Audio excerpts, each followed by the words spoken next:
100 கோடி ரூபாய் நில மோசடி வழக்கில் முன்னாள் அமைச்சர் எம்.ஆர். விஜயபாஸ்கரின் சகோதரர் சேகரின் முன் ஜாமீன் மனு தள்ளுபடி செய்யப்பட்டிருக்கிறது. இதுபற்றிய கூடுதல் தகவல்களை தருவதற்காக சிறப்பு செய்தியாளர் ரமேஷ்குமார் இணைகிறார். ரமேஷ்குமார், மேலதிக விவரங்கள்.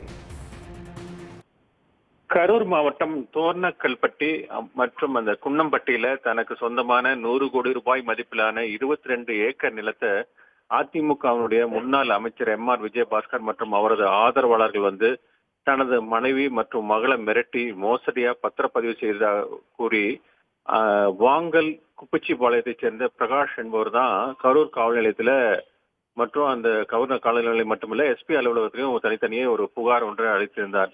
இது தொடர்பா எம்.ஆர். விஜயபாஸ்கர், அவரது சகோதரர் சேகர் உட்பட 7 பேர் மீது வழக்கு பதிவு செய்யப்பட்டு அந்த வழக்கு என்பது சிபிசிஐடிக்கு மாற்றப்பட்டது. இந்த வழக்குல ஏற்கனவே முன்ஜாமீன் கேட்டு எம்.ஆர். விஜயபாஸ்கர் தாக்கல் செய்த மனு கரூர் நீதிமன்றம் தள்ளுபடி செய்தது. இந்த நிலையில தான் தலைமறைவாக இருந்த எம்.ஆர். விஜயபாஸ்கர் கேரளாவில் வைத்து கைது செய்யப்பட்டார். பின்னர் கரூர் நீதிமன்றத்தில் ஆஜர்படுத்தப்பட்டு சிறையில் அடைக்கப்பட்டார். சில நாட்களுக்கு பிறகு கரூர் நீதிமன்றம், கிழமை நீதிமன்றம் அவருக்கு நிபந்தனை ஜாமீன் வழங்கி உத்தரவிட்டிருந்தது. இந்த நிலையில அவருடைய சகோதரர் சேகர் சென்னை உயர்நீதிமன்றத்தில் முன்ஜாமீன் கேட்டு மனு தாக்கல் செய்திருந்தார். அந்த மனுவில் புகாரில் கூறப்பட்ட குற்றச்சாட்டுகளுக்கும் தங்களுக்கு தொடர்பு இல்லை என்றும், இது ஒரு அரசியல் பழிவாங்கும் நோக்கில் தொடரப்பட்ட வழக்கு என்றும் அந்த மனுவில் அவர் குறிப்பிட்டிருந்தார்.